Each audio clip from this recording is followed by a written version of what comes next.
Gaceta de Paz, medio informativo que se enfoca en el derecho a la paz. Plugged in, polarized, fist raising anger, staring down, don't meet the eyes. Everyone's a stranger, thousand tunes ringing in my ear. No time for conversation, thousand channels wired to my brain. No thought, just sensation. Don't look at me, can't see. I don't wanna talk to you. I'm plugged into the world, I'm wired but disconnected.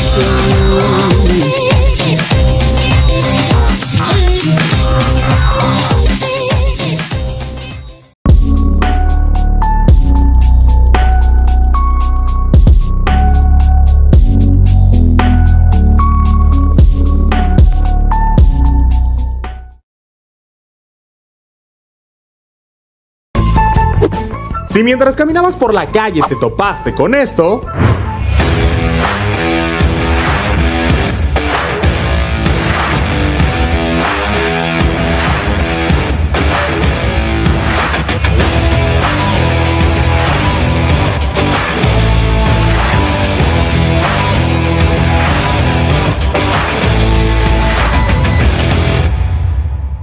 tuviste muchísima suerte, porque pasaste por un Cazabarroots. Pero, ¿acaso no sabes lo que somos? ¡No te preocupes! Que en esta serie de videos te explicaremos todo lo que necesitas saber para convertirte en todo un rockster. Pero si les parece, Empecemos por el principio. bienvenidos a Cazaba for Dummies.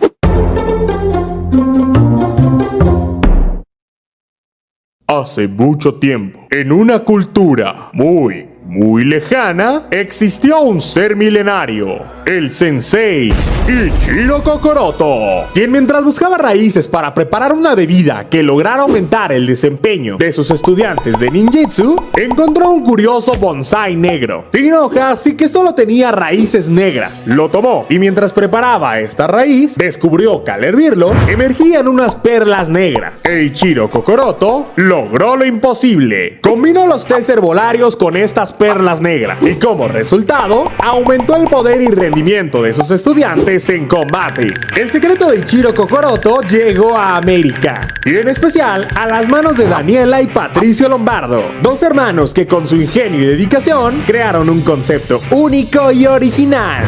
Cazabaroots. En lugares donde puedes disfrutar del mejor bubble tea o té con tapioca del planeta.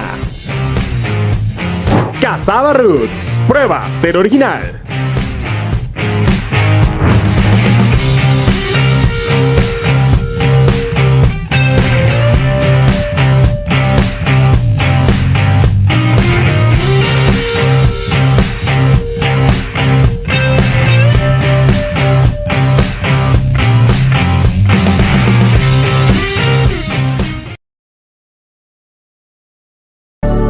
Regálate cada día la vida de tus sueños. Crea tus días considerando los pequeños detalles que hacen grande la diferencia.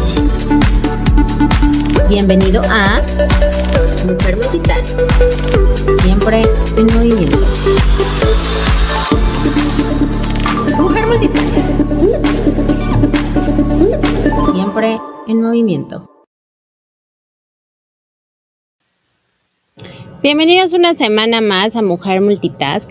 El día de hoy un tema bastante delicado y muy poco visibilizado. Sin embargo, un tema que tiene que ser visible en México. Es el primer país a nivel mundial que, bueno, pues tiene el mayor índice de casos de pederastia clerical. La pederastia clerical, sobre todo, es un acto criminal, es el abuso y sometimiento de un menor, es el abuso del clérigo de su investidura simbólica y está castigada por las leyes civiles, sancionada por el derecho canónico de la Iglesia, además de ser un pecado grave. El día de hoy tenemos una gran invitada con nosotros. Ella es Anilú, es cantante, conductora de radio y televisión, víctima y activista a favor de niños y niñas víctimas de pederastia clerical.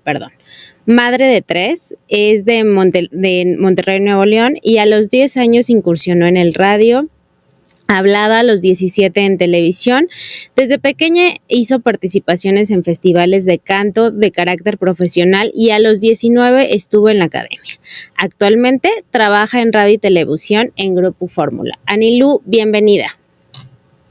Hola, ¿cómo están? Muchísimas gracias por el espacio y por supuesto para hablar de este tema tan, pues muy terrible, ¿no? Que atraviesa nuestro país en temas de niños, niñas y adolescentes, de sus derechos, por supuesto, y pues también todo lo que está relacionado con nuestro sistema de creencias. Prepárense la audiencia para escuchar cosas que van a sacudirlos, porque pues de eso se tratan las denuncias y de eso se trata el activismo, ¿no? De activar y hacer emerger a los demás. Justo esa parte, y me gustaría empezar, si tú así lo decides, Anilú, pues precisamente cómo es que empiezas a este activismo, si quisieras platicarnos un poco sobre este tema de abuso que tú sufriste y cómo es que esto detona para que tú hoy puedas ayudar a más niños. Claro que sí, pues bueno, les cuento que yo en 1991 tenía 8 años e ingresé al colegio Cumbres de Cancún, antes se llamaba Instituto del Caribe, hoy se llama Cumbres de Cancún, y que también son dueños los Legionarios de Cristo. En aquel entonces no existía la denuncia hacia Marcial Maciel. Esa se dio en 1997 y cuando yo ingresé al colegio pues fue en 1991. En esa época el director de mi colegio se llamaba Fernando Martínez y Fernando Martínez, pues bueno, Fernando Martínez era un legionario de Cristo hecho y derecho, criado por supuesto en la congregación, y pues también era un pederasta. Él agredió niños. Hay registros de denuncias, al parecer, ya hechas a partir del 2019, que fueron delitos que fueron cometidos contra niñas, niños y adolescentes desde 1979. Wow. Digo, 1969, discúlpenme, 69. Yo me lo topo en 1991, por supuesto, él ya era pues, un señor de 50 y tantos años, y yo tenía 8 años.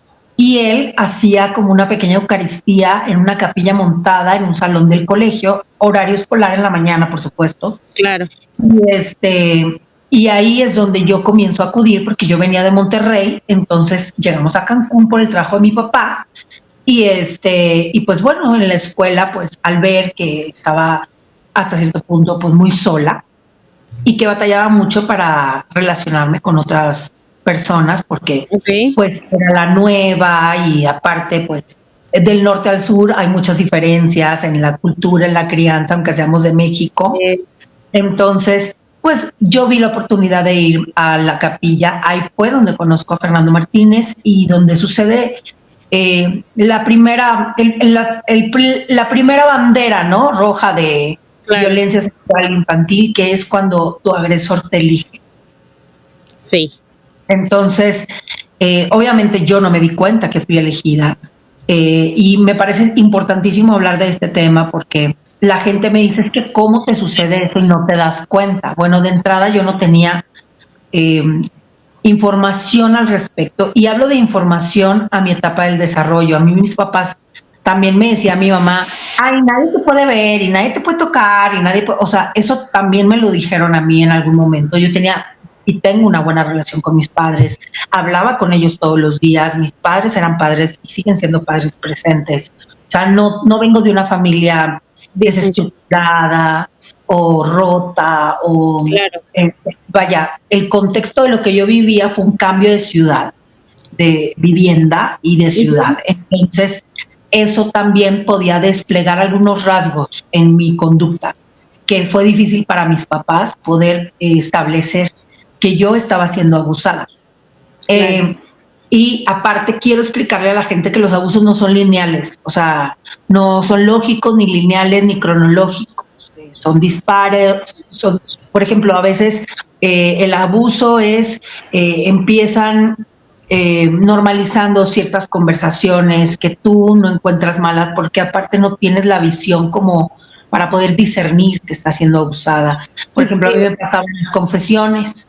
me decía que cómo me bañaba, que si me gustaba cómo sentía cuando caía el agua en mi cuerpo, cosas que si tú las oyes parecieran que pudieran ser inofensivas, ¿no? Claro, y además porque una cosa que es bien cierta en este caso del clérigo es, tú ves a esa persona con cierta autoridad moral, ¿no? O sea, detrás del disfraz, y lo digo así, discúlpame, no tengo otra manera de decirlo, detrás del disfraz que traen, es ese respeto que tú les debes a ellos y que por aquí nunca te va a pasar que ellos lo hacen con otro sentido, ¿no? Y mucho menos a la edad que tú tenías.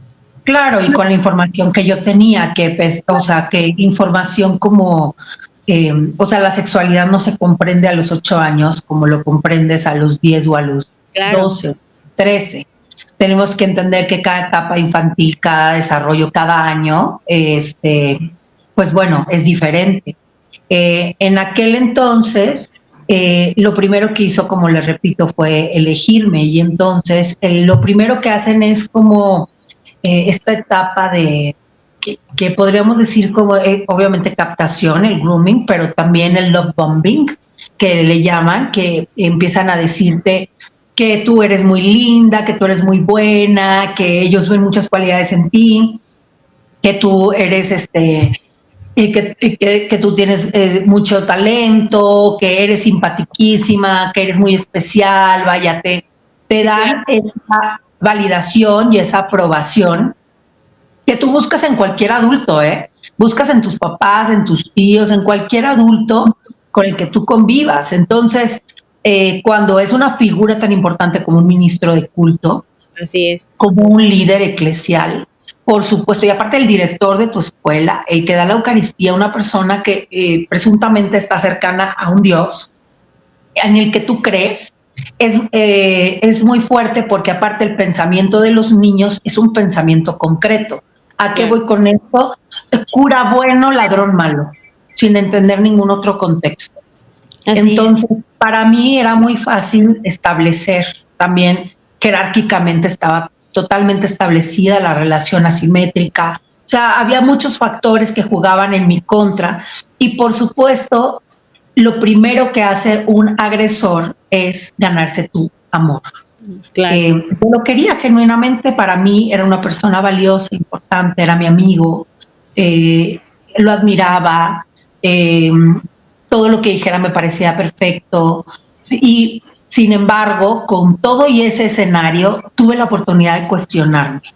¿A qué voy con esto? Pues a que comenzaron a suceder cosas. Por ejemplo, un día teníamos esta conversación en los confesionarios, como les digo, pero de pronto 3 días no pasaba nada y todo era: te regalo un dulce y ayúdame a guardar las cosas de la Eucaristía. O sea, y luego después de 3 días otra vez había otro acercamiento, ¿no? Con connotación sexual, que yo no lograba entender, como que me sentaba en sus piernas, me susurraba cosas. Obviamente en ese entonces pues se masturbaba conmigo en las piernas. O sea, son cosas que yo no lograba comprender, y entras en un shock, en una especie de shock, que pues para que tu cabeza y tu mente perduren en la sanidad, pues solito disocia el cerebro y no estás entendiendo exactamente lo que pasa, ¿no? Para amortiguar el golpe de lo que estás viviendo.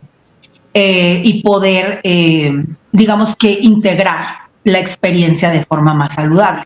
Sin embargo, todo eso se va recargando, y como les repito, no es lineal, no es algo que empezó de 0 a 100 en un tiempo predeterminado en lo que tú como niña pudieras discernir que estás viviendo una agresión, porque aparte no sabes lo que es una agresión sexual, no entiendes.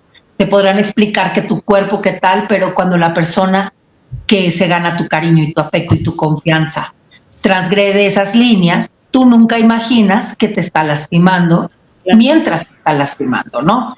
Y obviamente todas esas agresiones fueron creciendo. En un lapso de 1 año, 2 meses tengo contabilizados, ¿no? Hasta que llegamos a la violación. Ok, y aquí el tema es que justo es esta parte, que los clérigos aparecen vestidos de sotana y utilizan esta parte para seducir y engañar a los niños que en su momento pues llega a ver esta violación y que llega a transgredir pues todo su ser, ¿no? Y como bien lo mencionas, Anilu, a veces esa parte de la no aceptación, porque volvemos a lo mismo, ¿no? Se supone que es alguien en quien confías, se supone que es alguien en quien que te está cuidando, que tus papás delegan, si no la responsabilidad, si esa confianza de que mientras no estés con ellos, estarás cuidada y protegida por estas personas. Entonces, así es, en la escuela aparte, en la escuela. Es muy importante que la gente entienda que yo estaba en la escuela, porque no sabes los cuestionamientos que recibo. ¿Y tus papás dónde estaban? Pues trabajando, porque yo estaba en la escuela. Claro. Y entonces, ¿tu mamá cómo no se dio cuenta? Pues porque no fue de un día a otro, las agresiones fueron creciendo poco a poco y no eran lineales. Entonces, para mí fue difícil caer en un momento en donde yo necesitaba pedir ayuda. Cuando entendí más o menos que lo que me pasaba me rebasaba y no lo soporté, fue cuando hablé con mi mamá, pero no le hablé para decirle el padre me hizo, entonces nomás le dije es que quiero que hables con el padre porque no me gusta lo que me hace. Y mi mamá, o sea, no me gusta lo que me hace, son muchas cosas, claro, ¿no? No me gusta lo que me hace, puede ser, pues te regañó, pues te castigó por contestar mal, pues te puso a rezar el rosario, no sé, cualquier cosa. Pero cuando yo le comento el tipo de cosas que empieza a hacer, y yo lo comento de una manera como muy normal, no, es que estoy parada y entonces él ve que mi blusa está desfajada y me levanta se agacha y me levanta la falda y entonces me acomoda la blusa y me mete la mano adentro de los calzones y entonces nos dice que Dios nos está viendo y que no estamos haciendo nada malo y que entonces deja un pedacito de la puerta abierta de la capilla y dice que no estamos haciendo nada malo y que cualquier persona puede entrar y que él me quiere mucho y, o sea, este tipo de cosas, mi mamá, o sea, poco a poco yo las empiezo a narrar ese día. Y mi mamá muy inteligente, en lugar de ponerse a llorar o digamos que sobre reaccionar, lo que hizo fue mantener la calma, preguntarme cosas que yo de manera, pues digamos que sacando un poco la ansiedad me puse a brincar en la cama y le contaba mientras brincaba en la cama. Entonces mi mamá empezó a establecer que yo estaba siendo víctima de un delito sexual, porque al principio obviamente no se lo imaginó. Y si a mí me pregunta la gente por qué denuncié, bueno, porque tuve las herramientas que me dieron en casa, porque tenía un canal abierto de comunicación con mis padres y porque la situación que estaba sobrellevando no la soportaba más. O sea, llegó un momento en el que físicamente para mí era insoportable entrar a la capilla, tener que soportar el evento y salir con la cabeza explotándome y empecé a somatizar los rasgos del abuso, ¿no? Empecé con dolores físicos, dolores de cabeza, cansancio extremo, dormirme en clases, y llorar todo el día, hipersensibilidad, cualquier cosa que me decían pues me hacía llorar y me sentía mal. Entonces empecé a somatizar y por supuesto pues mis papás, que yo tuve el privilegio y la oportunidad, mis papás no solo me creyeron, sino que me defendieron y aparte me dieron la oportunidad de tomar algunas terapias especializadas en abuso sexual infantil desde niña, ¿no?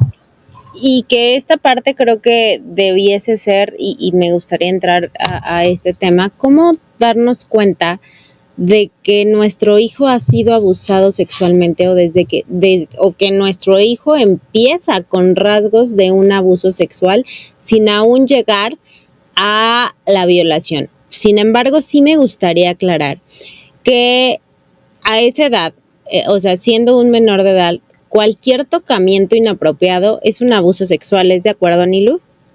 Sí, o sea, bueno, desde el momento en el que... Es que tenemos que entender el abuso como una situación que no se nos cruza por la cabeza. Les voy a explicar un poco. Supongo que la mayoría de las personas que nos escuchan son mujeres.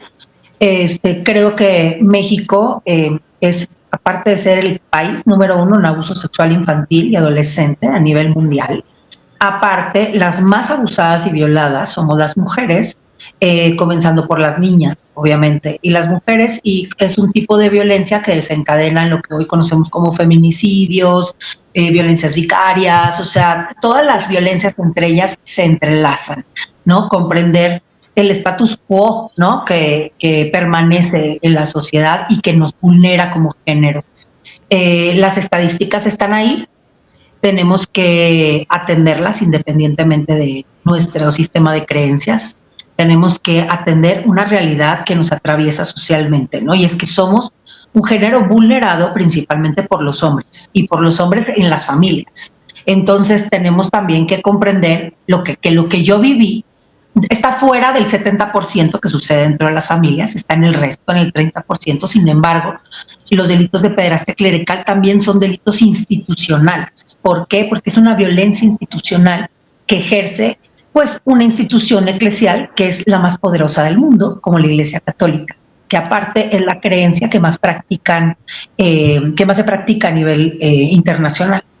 Y pues bueno, con esto a lo que voy es, chéquense las diferencias. Por ejemplo, si nosotras podemos ayudar o otorgar algún servicio con un niño o niña cuando va al baño, pues quizá lo hacemos, o sea, todos lo hacemos pues con nuestros propios hijos. Oye, déjame te ayudo, ¿no? Déjame te ayudo a asearte después de ir al baño o lo que sea necesario para un niño.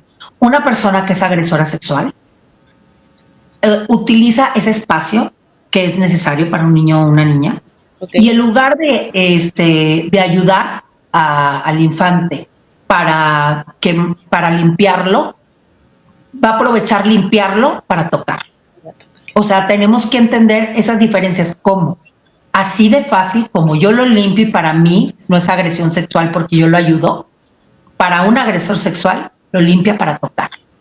Entonces, tal vez nosotros no nos damos cuenta que las agresiones sexuales están en las sutilezas. Cuando el tío te abrazó y te tocó los senos mientras pasaba el abrazo, ¿no? Cuando el tío te besó cerca de la boca, ¿no? Cuando tu primo de 15, 16, cuando tú tenías 8, te contaba que se masturbaba.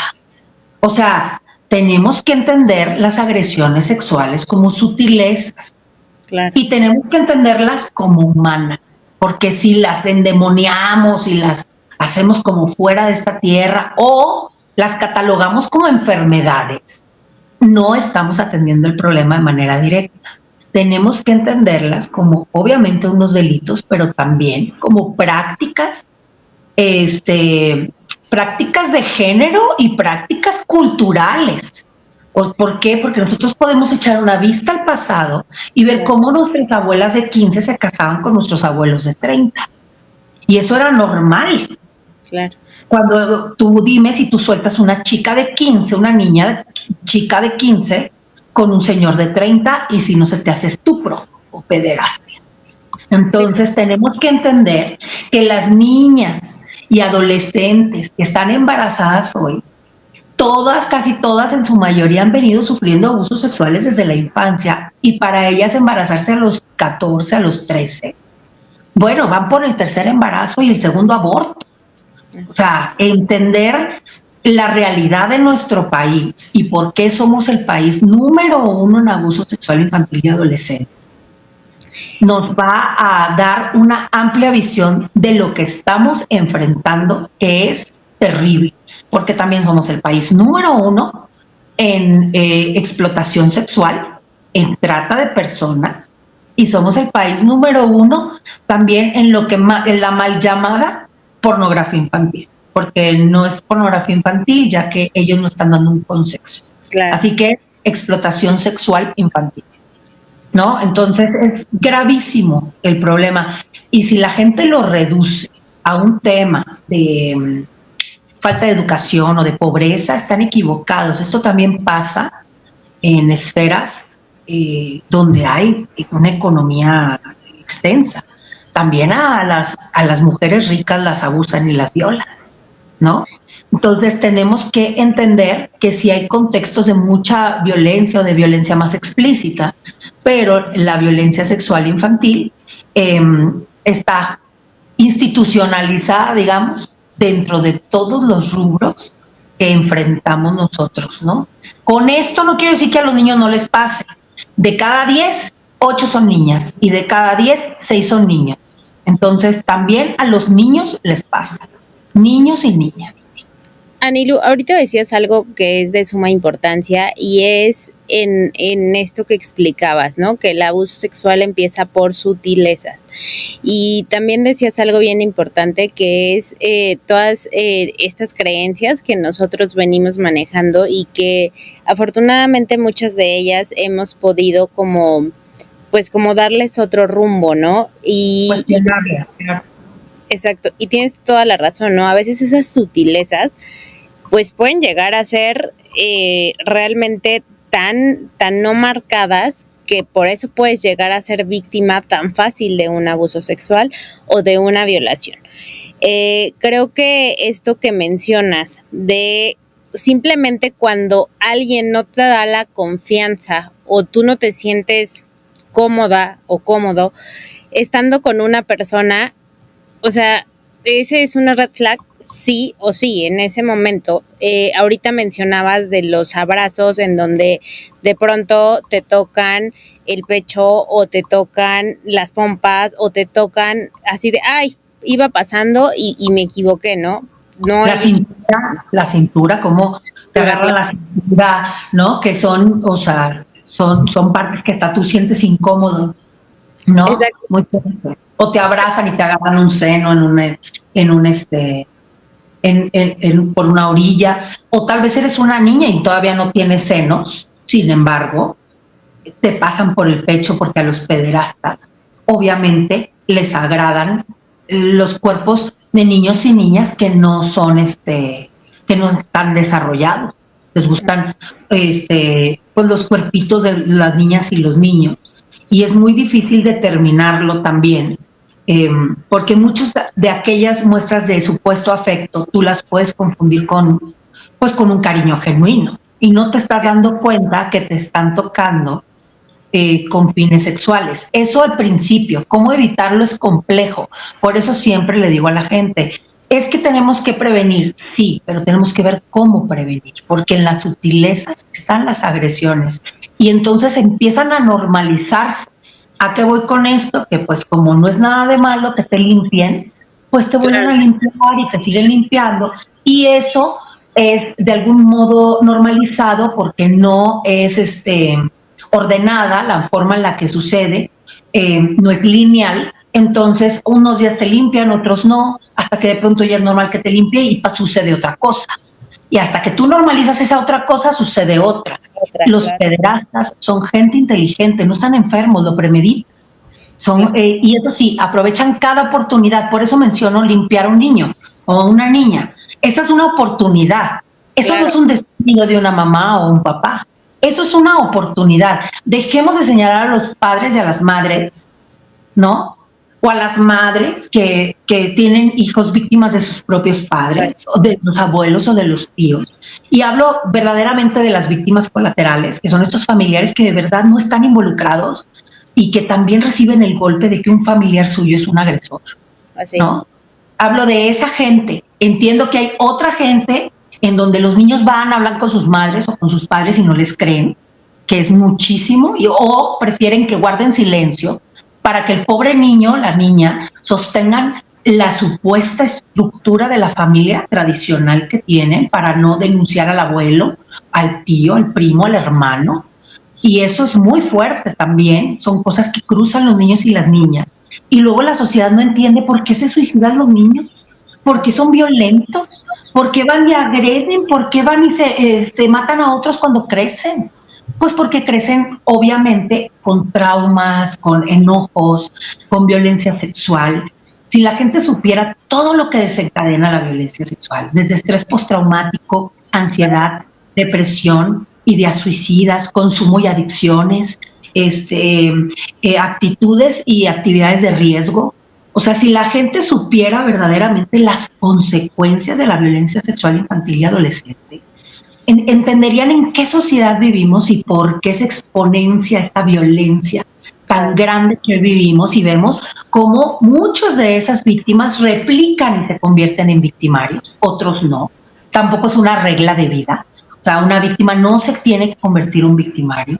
Absolutamente nada tiene que ver la orientación sexual también con la violencia sexual. ¿A qué voy con esto? No quiere decir que porque a ti te violó un hombre, el hombre sea heterosexual porque tú eres mujer. No, los pederastas no perdonan. Ellos van tras niños y niñas sin importar, y tienen fetiches de ratos y no tiene absolutamente nada que ver con la orientación sexual. Eso también quería dejarlo claro, porque hay una tendencia, justo por parte de la Iglesia, a señalar a la gente dentro del colectivo LGBT como a los primeros agresores sexuales, porque en la Iglesia la mayoría son hombres, y la mayoría de los agresores sexuales son hombres que agreden a otros niños, que son seminaristas o que son curas jóvenes o en los colegios, y nada tiene que ver la orientación sexual, tiene que ver que pues la oportunidad es de convivencia con más hombres que con mujeres, porque también existen sacerdotes que violan monjas, ¿no? Y de monjas que violan chicas que están en los noviciados. O sea, eso también son historias públicas, ¿no? O lo que pasó en Probolo allá en Argentina, que 2 sacerdotes con ayuda de las monjas violaban a niños y niñas discapacitados sordomudos. Entonces los niños no podían comunicarse. Claro. Estas ideas son reales, ¿no? No son la primera vez que suceden, han sucedido en muchas ocasiones. Y lo triste aquí es que obviamente el Estado no pudo poner en orden a la institución Iglesia Católica por el poder que tiene, aparte en Argentina, porque el Papa es argentino y mete mano. Entonces es toda una estructura de poder que enfrentamos las víctimas de pederastia clerical, y por eso quiero que la gente sepa que como víctimas de pederastia clerical estamos conscientes que en México la pederastia impera principalmente en los núcleos familiares.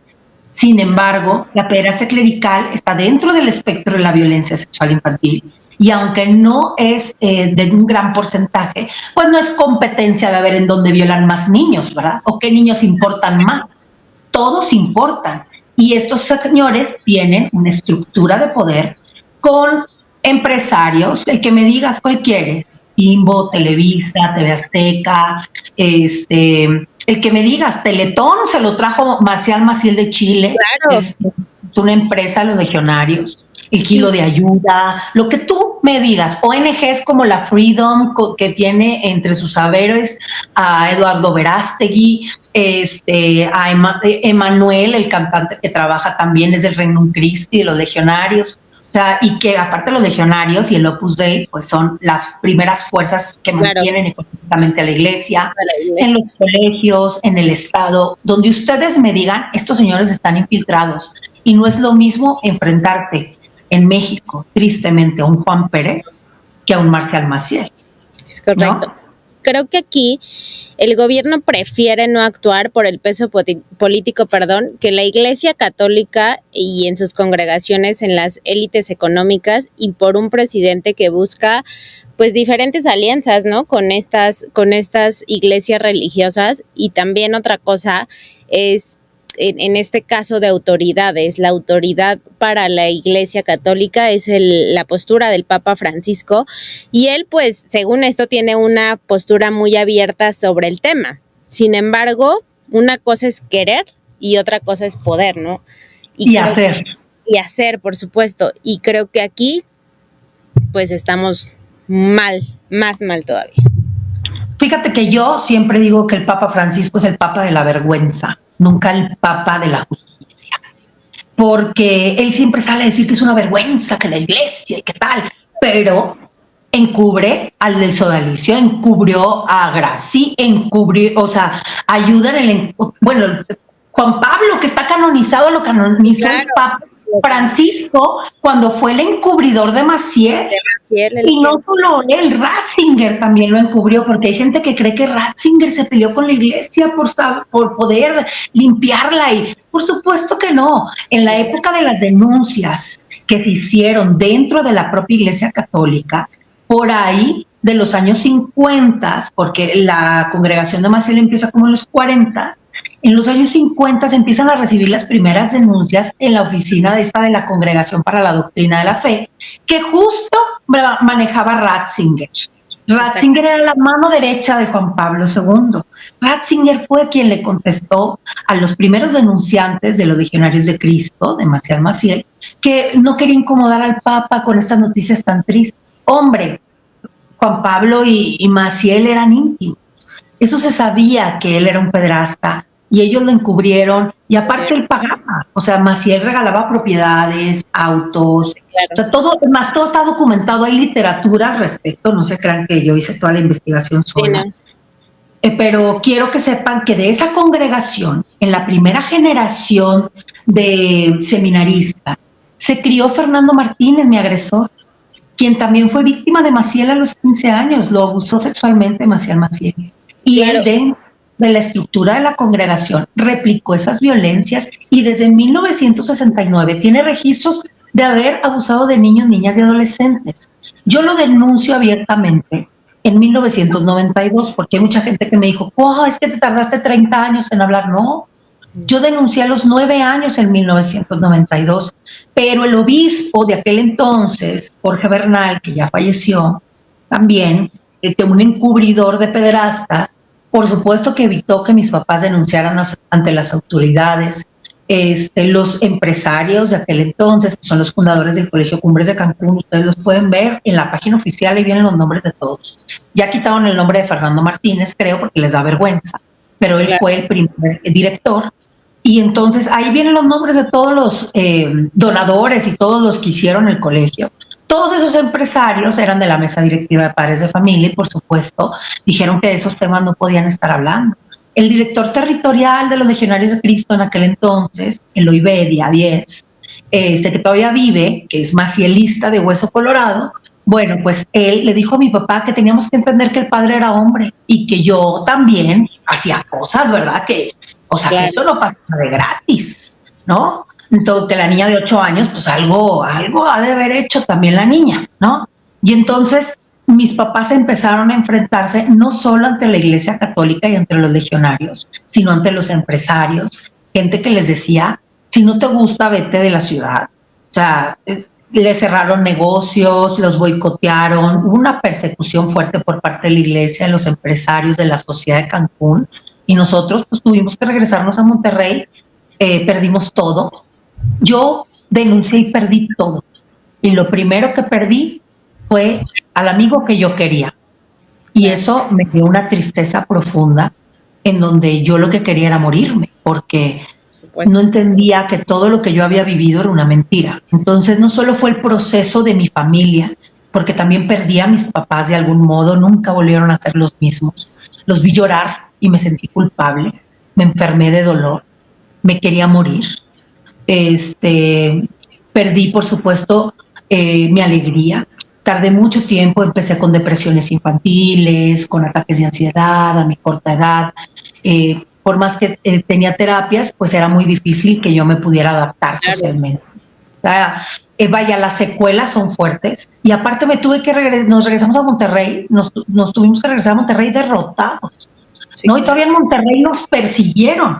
Y quiero que sepan que en todo ese ínter en donde yo viví violencia sexual, hubo una maestra que se llamaba Aurora Morales, que ella me sacaba del salón y me mandaba a la capilla o a la oficina del director, sabiendo lo que él hacía, porque él le decía que me mandara a hablar.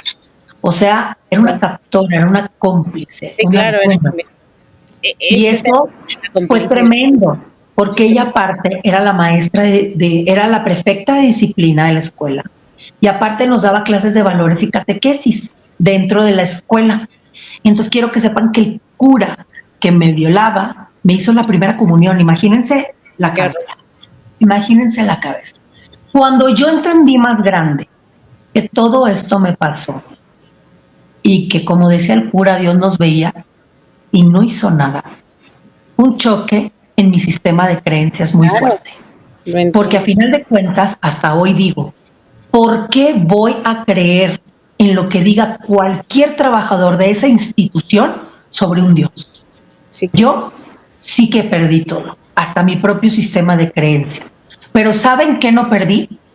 Preferí renunciar a mi sistema de creencias, a mi infancia.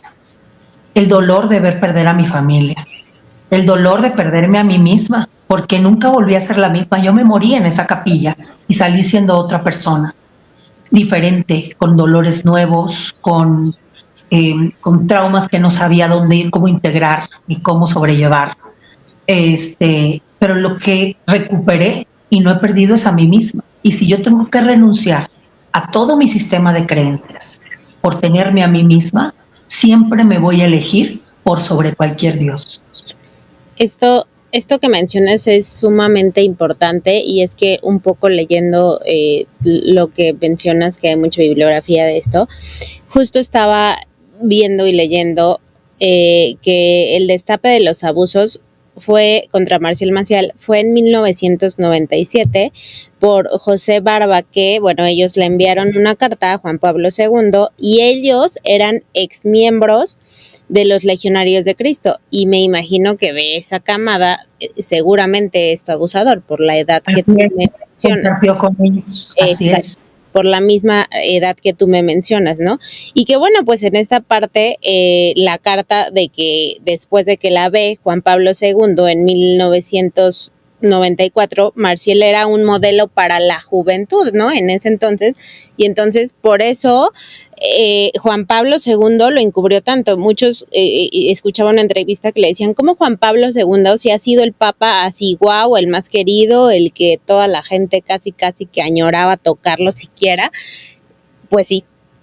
Ahorita mencionabas algo que es bien importante, y creo que aquí es tocar esas fibras y decirle a las personas que han sufrido de este tipo de abuso, decir, o sea, esa persona que tú ves atrás de una sotana y que tú piensas que por medio de esa persona puedes llegar a Dios, quítate esa creencia. No es así. No es así de ningún. Es verdaderamente un engaño. Para mí es un engaño que le hacen a la gente, y más a la gente que les cree y les sigue, porque no se lo merecen. O sea, de verdad, los católicos buenos, y hablo de los católicos buenos, no aquellos católicos clericalistas que defienden a la iglesia por sobre los cuerpos violados de niños y niñas. Claro. ¿No? Que son capaces de voltearme a ver y cuestionarme a mí cuando yo tenía 8 años en aquel entonces y salí viva de milagro, porque tú nunca sabes cómo va a reaccionar un agresor sexual. Empezando por ahí. Y en segunda, que hasta hoy sigo viva, pues por mi mérito y por mérito de mi red de apoyo, porque el abuso sexual no se cura, no se sana porque no es una enfermedad, se gestiona porque es una condición que tú estrenas cuando eres agredido. Y mucha gente no tiene la oportunidad y el privilegio, eso sí lo he tenido yo, de tratarlo, de visibilizarlo, de poder entender que yo soy más que mi agresión sexual. Pero hay gente que no me perdona estar viva, ¿eh? Hay gente que prefiere llorar por la agredida que mataron que por la agredida que siguió viva y alzó la voz. Claro. ¿No? Porque ahora tú, con ese coraje, ¿por qué no denunciaste de chiquita? Pues porque tenía 8 años y como quiera denuncié, ¿no? ¿O dónde estaban tus papás? ¿Por qué tus papás no te cuidaron? Bueno, mis papás me han dado la fuerza para hoy también seguir hablando. Y no solo eso, pude resignificar todo lo que viví de niña, y pude resignificar y dignificar a mi familia, en el sentido de que mis padres no lo hicieron perfecto, pero lo hicieron súper bien. La verdad, lo hicieron súper bien, porque yo veo otras víctimas de violencia sexual y me duele enormemente que de pronto sus padres no hayan tenido las suficientes herramientas para poderlos ayudar. Porque es complejo y es difícil, no claro. Por eso los juzgo, pero le agradezco a los míos que se hayan acercado de ayudas, de investigación, de ver cómo vamos a sacar adelante esta situación, porque se viene difícil. Cuando a ti te agreden, cada etapa de transición es dolorosísima. De la infancia a la preadolescencia, de la preadolescencia a la adolescencia, de la adolescencia a la vida adulta joven. Por todas pasas por dolores, por pérdidas. Yo particularmente a mi infancia le lloré mucho. Y cuando me vuelvo a sentir triste, la vuelvo a llorar, no pasa nada, es como un muerto, son mis velorios. Sí, claro. Yo voy y lloro a mi muerto, y mi muerto fue mi yo de chiquita. Y en la resignación de que así pasaron las cosas y que tengo que hacer lo mejor con lo que tengo y con lo que adquiero. No ciclada en el pasado, pero no por eso callada, porque esto yo no quiero que me pase a nadie más. Lo que quiero es que no se repita. Y si el Estado no da herramientas que garanticen que los niños, niñas y adolescentes estén en espacios seguros y que no vuelvan a sufrir violencia sexual, tenemos que seguirnos quejando. Tenemos que seguir hablando y tenemos que seguir visibilizando que estos señores tienen poder y están hasta coludidos con el Estado. Claro, completamente. Cuando tú denuncias a un sacerdote, a un pederasta de la iglesia, de verdad que tienes todo en tu contra, porque tienes instituciones poderosísimas en tu contra. Claro. Y aquí... Yo me he peleado con Monreal, me he peleado en la Cámara de Senadores, con quien tú me digas me he peleado. ¿Por qué? Porque me dicen, es que no hay que abrir frentes de pelea con la iglesia. ¿Por qué no? ¿Por qué no? ¿Por qué me tengo que sentar a conciliar con una institución que me ha violentado hasta hoy en mis derechos humanos, en mi vida, en mi derecho a una vida libre de violencia desde que soy niña, en mi desarrollo de la libre personalidad? Entonces, ¿por qué me voy a sentar yo a negociar con un agresor? ¿Qué puedes negociar con un agresor sexual de menores, con un pederasta? ¿Qué te va a entender? ¿Por qué le exigen a los niños que digan que no? Como si un pederasta se va a detener porque un niño le dice, no me violes. Por favor. ¿Cómo va a denunciar un niño agresiones sexuales o una niña si el que la agrede es su padre o su abuelo y los quiere y no entiende? ¿A quién le denuncia si es de su familia? Si se trata que es quien más te quiere y el más cercano a ti. Y quien debe estar cuidando, ¿no? Sí, y es muy complejo hablar mal hasta cierto punto de quien tú quieres y quien tú amas. Esa gente abusa de tu amor como niño y como niña. Entonces la gente no entiende por qué se genera toda esta confusión y no denuncian en tiempo y forma, porque a veces tardas 30 años en integrar todos estos dolores. Y a veces no quieres recordar qué te pasó. Y hay gente que prefiere callar y sostener la unión familiar.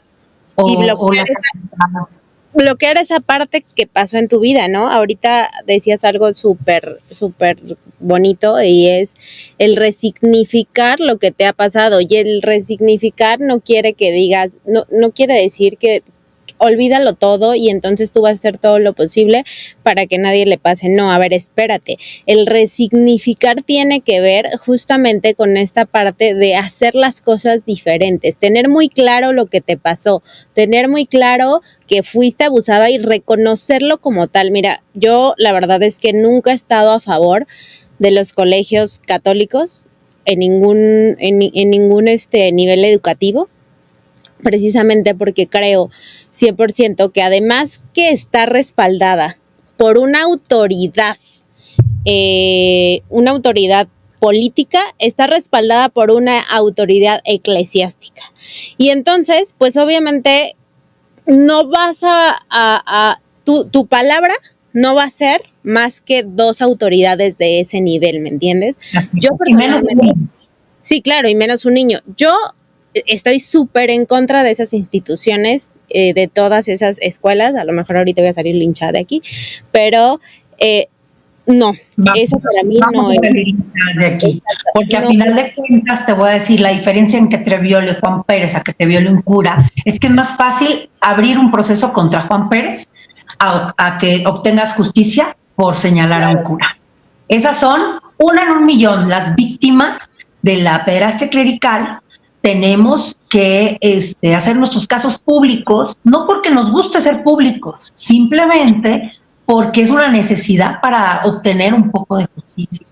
Sí. Y un poco, yo a raíz de mi denuncia pública en el 2019, porque yo hice mi denuncia en el 92, sin embargo volví a denunciar en el 2019, de verdad que por un arranque, porque vi un documental que se llama Examen de Conciencia.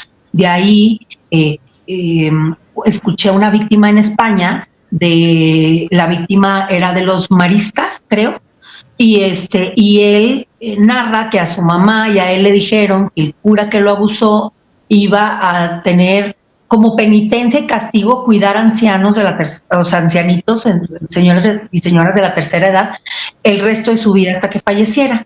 Cuando yo escuché eso, me voló la cabeza porque a mi mamá le dijeron lo mismo. ¿Cuál es la similitud del discurso que se lo digan los maristas en España a los legionarios en México? Entonces dije yo, esto es un protocolo a nivel internacional para tratar los temas de pederastia. A las víctimas nos dicen eso en todas partes del mundo. Y entonces eso desencadenó que yo empezara a buscar fotos y ubicación de dónde podría estar mi agresor. Yo sabía que había agredido a otras niñas. En total fuimos 9 en la escuela, las que pudimos contabilizar. Hay otras que se quedaron pues calladas, no quisieron hablar. Y entonces pues empecé a hacer una búsqueda de él. Todas las fotos que existen de él las he encontrado yo. Previo a eso, por supuesto, hablé con otras víctimas, con otras personas que han tenido esta lucha durante años. Me empapé de conocimientos y un día decidí salir a público con un post que puse en mi Facebook, que se viralizó poco, pero para ese día yo ya estaba recibiendo llamadas de comunicadores de noticieros y decidí que sí lo iba a hacer. Entonces yo salí a hablar, creo el 2 de mayo del 2019, y de ahí se desencadenó toda una cuestión a nivel internacional. La noticia llegó más lejos de lo que yo hubiera imaginado. Llegó a Francia, Polonia, España, Alemania, países que yo jamás me imaginé que iban a traducir la noticia, la iban a publicar en italiano, en otras, pues en otras, inclusive de otras religiones, comunicadores de otras partes del mundo, medios, por supuesto, europeos, canadienses. O sea, me impresionó muchísimo. Nunca imaginé el alcance y me convertí sin querer, porque no es un trofeo, pero me convertí en la primera mujer que denunció a los legionarios de Cristo a nivel mundial. De ahí en adelante empezaron a salir otras mujeres, que me dio mucho gusto porque es algo necesario. Es necesario señalarlos como lo que son y que no permita a la sociedad que estos señores les den cátedra moral y dirección de valores, porque ellos encubren pederastas institucionalmente. Ahorita hay pederastas dentro de la Iglesia Católica que están siendo encubiertos, y los puritas buenos que están en contra de los pederastas están callados, no están denunciando. Los que salen a denunciar son los niños, las niñas, las víctimas. Entonces, no me imaginé yo que todo esto iba a llegar a ese grado, y el único castigo que le dieron, y castigo entre comillas, que le dieron al agresor, después de 50 años de violar niños, niñas y adolescentes y de ser denunciado por mí, fue decir que ya no iba a ser cura. Exacto. Entonces, yo no tuve que abrir un proceso eclesial, ni tuve que denunciar en la iglesia. Yo siempre digo, denuncia en la iglesia, no en la iglesia, porque no necesitas. O sea, no es necesario abrir ningún proceso de años para que te digan que le van a quitar la sotana. ¿Cuándo has visto que un violador, el castigo que le den es que le quiten, no sé, a un comunicador que es violador el micrófono y que ya no puede hablar? Eso no es, o sea, eso por ningún motivo es ninguna especie de castigo. Por supuesto, no hubo reparación integral de los daños, ni garantía de no repetición, el Estado no intervino, o sea, aparte estaba prescrito el delito. Ahorita estamos luchando por la imprescriptibilidad del delito de violencia sexual infantil. Y por supuesto hay un apartado para ministros de culto en donde se le agregan unos años, pero igual otra vez es un señalamiento punitivo, no hay ningún tipo de prevención ni de detección dentro de los espacios de niños, niñas y adolescentes para poder ayudarlos por si están siendo agredidos en su familia o en la escuela. O sea, vaya, hemos avanzado nada. Y pues aquí sigo. El señor se murió el año pasado, pero yo estoy viva. Claro. Y su institución, aunque él haya muerto, tú estás viva, pero su institución sigue viva, ¿no? Y leía justamente que Que aquí, pues sí, hay muchísima corrupción también. Leía un caso que fue denunciado ante el Vaticano de Marcial Maciel y que en 1995, cuando es denunciado también, el Papa Juan Pablo II recibe $1 millón en misas privadas justamente para ocultar todo este tipo de temas y que pues Marcial Maciel pasara pues inadvertido. Y entonces creo que para ir cerrando un poco el programa, porque se nos pasó rapidísimo, Anilú, es cómo, digo, lo decías ahorita, o sea, por más que seas un papá presente, nunca vas a poder evitar al 100% este tipo de cosas, porque tú tienes que trabajar, porque tú tienes que salir, porque tú tienes que hacer cosas. ¿Cómo prevengo a mi hijo para poder evitar este tipo de agresiones o que esos focos rojos se les prendan más rápido a nuestros hijos? Sí hay forma. Hablando con una psicóloga forense la otra vez, me empezó a preguntar que en la cosmovisión infantil la sexualidad no es un tema como nosotros lo entendemos o lo abordamos siendo adultos. Okay. Lo que sí es que tenemos que aprender a tratar a los niños como sujetos de derecho y con respeto, haciendo un lado nuestro adultocentrismo, dejando de creer que los niños no sienten igual, no piensan igual, no se dan cuenta de las cosas, claro. O que lo que sucede no lo integran, no es parte de algo que ellos puedan captar. Yo algo que siempre recomiendo es darles a los niños de entrada el empoderamiento de poder expresar lo que no les gusta, lo que les inconforma y, por supuesto, que dejen cuestionar. Claro. Sí, pero es que eso les da oportunidad, por eso los niños son malcriados. No, hay que aprender a hablar, por supuesto, en su etapa del neurodesarrollo, pero con respeto, porque son personas. Tal vez tengan sus pensamientos concretos, porque así es la evolución y el desarrollo de su cerebro, pero tienen sentimientos complejos, así como nosotros. Entonces, primero, hacerlos sujetos de respeto y de derecho, a dialogar con ellos como las personas que son, explicarles, por supuesto, su cuerpo con nombre y apellido. Esto se llama vagina, esto se llama pene, esto se llama pecho. Cuando una persona quiera hacerte esto, te quiera tocar el pecho, te quiera tocar la vagina, te quiera tocar el pene, te quiera tocar las pompas, no, tienes que hablar. Entonces, siempre tener los canales abiertos de comunicación, también indagar, o hacer preguntas de forma natural. Oye, ¿cómo te fue? Oye, ¿fuiste al baño y cómo te fue? Ah, qué bueno, y todo estuvo bien, y estoy a tu mis, y te cuido. Ah, muy bien. O sea, ponerle nombre y apellido a las cosas me parece importante. Respetar si un niño o una niña no quiere saludar al tío, a la tía, al primo, les voy a decir por qué. Tal vez el tío sea el más lindo del mundo y la tía también. No es porque el tío o la tía tengan algo malo. Es porque esto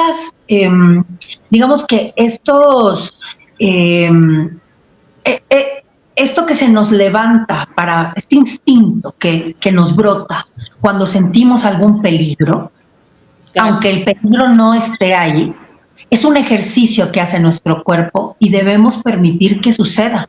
Tal vez ese día el niño no quiere saludar al tío y pasando 2 o 3 reuniones se da cuenta que el tío es inofensivo y se le acerca. Pero déjalo que él descubra si es seguro o no es seguro. Porque si él no siente seguridad, hay que respetar por qué no siente seguridad. Eso se va a fortalecer conforme pase el tiempo y entonces cuando verdaderamente esté en un momento de peligro, va a poder levantar esas antenas y protegerse y tener un instinto, confiar en su instinto, en lo que él siente. Eso es muy importante. Lo que nosotros sentimos, estamos acostumbrados a relegar. Entonces es muy importante que si a ti te late algo que no, que tal, que escuches a tu instinto, escuches por qué, porque es el llamado del humano de las cavernas diciéndonos aquí no y por algo es. Tal vez te vas a equivocar, pero pues prefieres equivocarte cuidándote que no.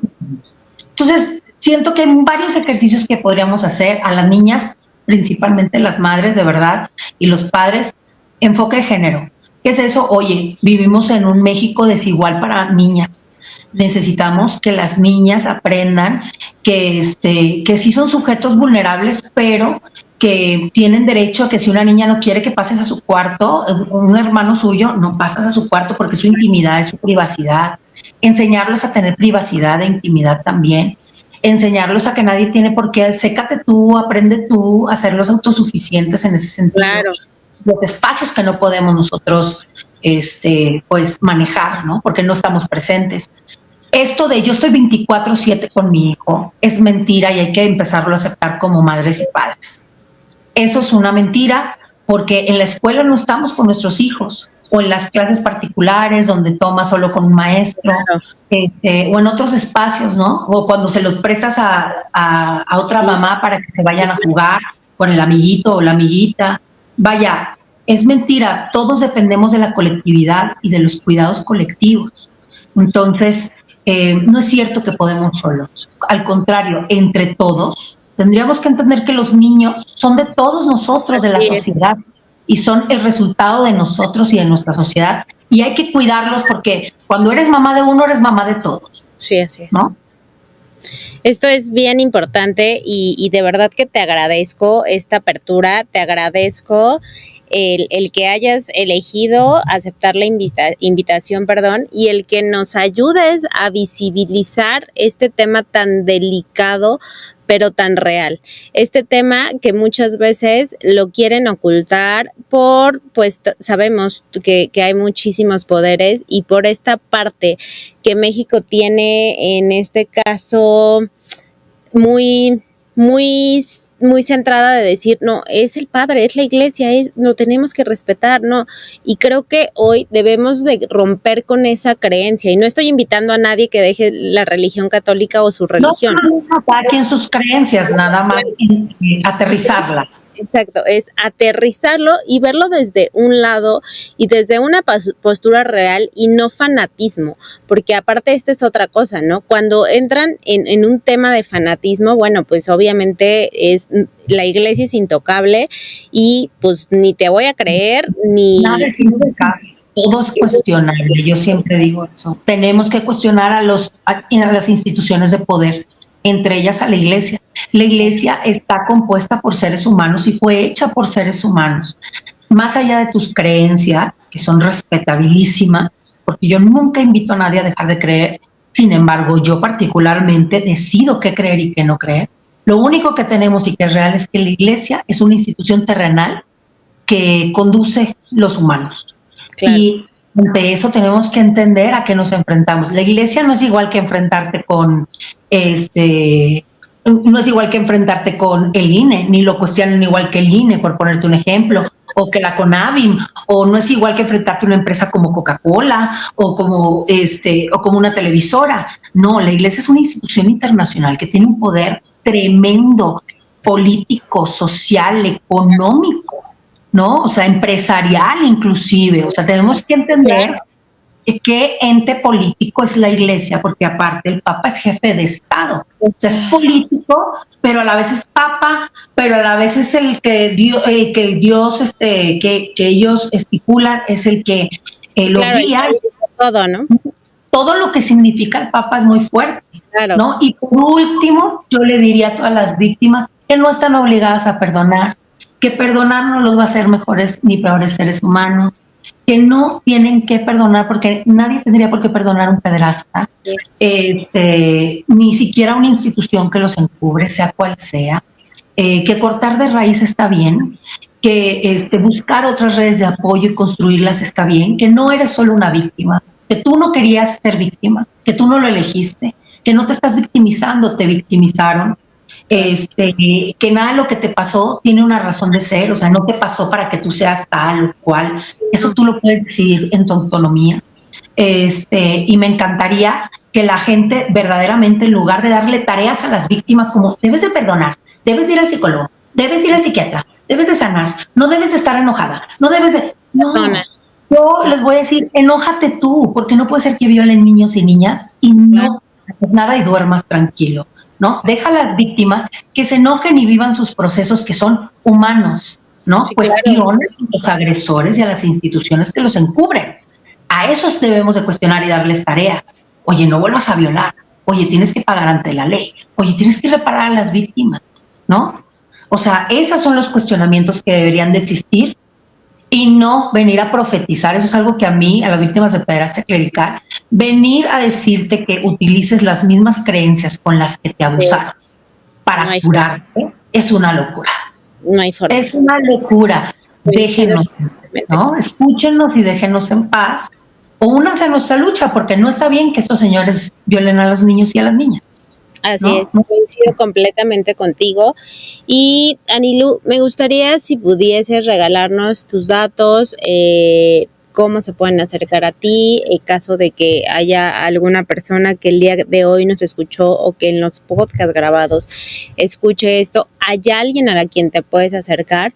Si no estás preparado o preparada para hacerlo público como tal, hay alguien que te puede asesorar, hay alguien que te puede decir cómo hacerlo, y bueno, para eso está aquí Anilú Salazar. Si nos ayudas con tus datos, Anilú. Claro que sí, ustedes me pueden buscar en mis redes sociales, es Ana1U Salazar, o sea, la L es un 1, Ana1U Salazar, me van a encontrar así en Instagram, me van a encontrar en Twitter, que eso, la verdad, no es mi red que tiene más seguidores, pero es muy poderosa. Okay. El Twitter es bueno, digo, es un lugar muy oscuro el Twitter, pero es muy bueno y hacemos buen frente con otras víctimas de Latinoamérica, de Canadá, de Estados Unidos, de España. Somos varias, ¿no? Las personas que atendemos los temas de pederastia clerical. Por supuesto, si tú eres víctima de pederastia también, aunque no sea clerical, puedo siempre tengo a la mano datos, con quién referirte, información, por supuesto, y me puedes encontrar con eso que te acabo de decir en Instagram y en Twitter. Ana1U Salazar. Ana1U Salazar. Y en TikTok, que es mi segunda cuenta, porque la primera me la tiraron los fanáticos religiosos, que tenía 200,000 seguidores. Esta es poquito, tengo muy poquitos seguidores, ¿no? Como que voy para el 5,000, creo. Okay. Pero me puedes encontrar también como Ana1U Salazar 23. Esa es mi cuenta de TikTok.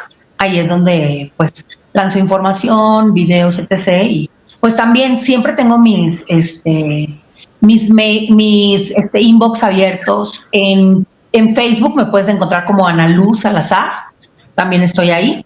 Okay. Y me pueden escribir y me pueden encontrar, y pues bueno, si ustedes quieren hacer denuncias de este tipo, vemos la forma, vamos encontrando los caminos más viables para la obtención de justicia y por supuesto para que estos tipos que son agresores queden exhibidos y poder retirarlos de sus cargos de poder, ¿no? Que es muy importante. Retirarlos de sus cargos de poder y que realmente asuman la consecuencia de su acto y lo paguen, ¿no? Porque el ser retirados del poder, del cargo en el que están, la verdad, para mí es algo irrelevante.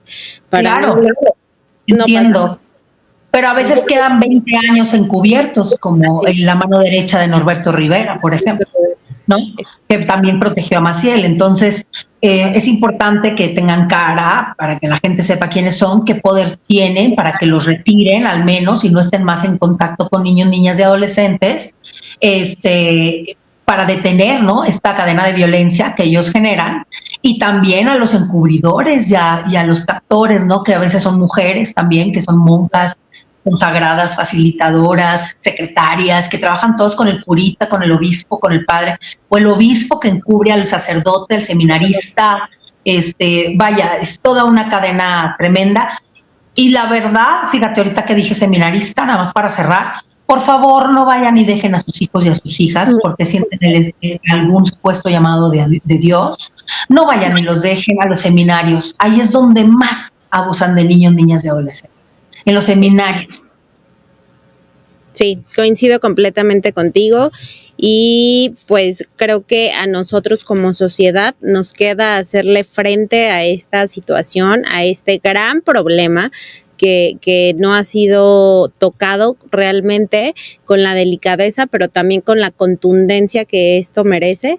Creo que es importante levantar la voz y levantarla no solo por ti, por mí, sino por todos los que van atrás y los que pudieran venir adelante y 100% evitar que haya más casos de pederastia clerical o de pederastia. Pues, Anilú, te agradezco el que hayas estado aquí. Ya están apareciendo todas tus redes sociales ahí en nuestra pantalla. También ya se quedaron grabadas para los que solamente escuchan. Y pues te agradezco de verdad y pues bueno, espero que podamos seguir trabajando juntas. Al contrario, muchísimas gracias por el espacio, gracias por la apertura. Yo sé que es un tema difícil, que sacude mucho el sistema de creencias de las personas, pero acuérdense que por encima de nuestras creencias está la integridad de los niños, niñas y adolescentes que son el futuro de nuestra sociedad y de nuestro país. Entonces tenemos que tratarlos con dignidad, con respeto y hacer valer sus derechos. Así es. Muchísimas gracias, Anilú, y gracias a todos los que nos vieron, a todos los que nos escucharon. Gracias a Cassava Roots, que semana a semana nos envía nuestras bebidas. Nos vemos y nos escuchamos la próxima semana en punto de las 3 de la tarde, aquí por GCI Radio, vibrando con tus sentidos. Mujer multitask, irreverente para pensar de forma independiente y para actuar de manera autónoma. Te espero la siguiente semana en punto de las 3 de la tarde por GCI Radio.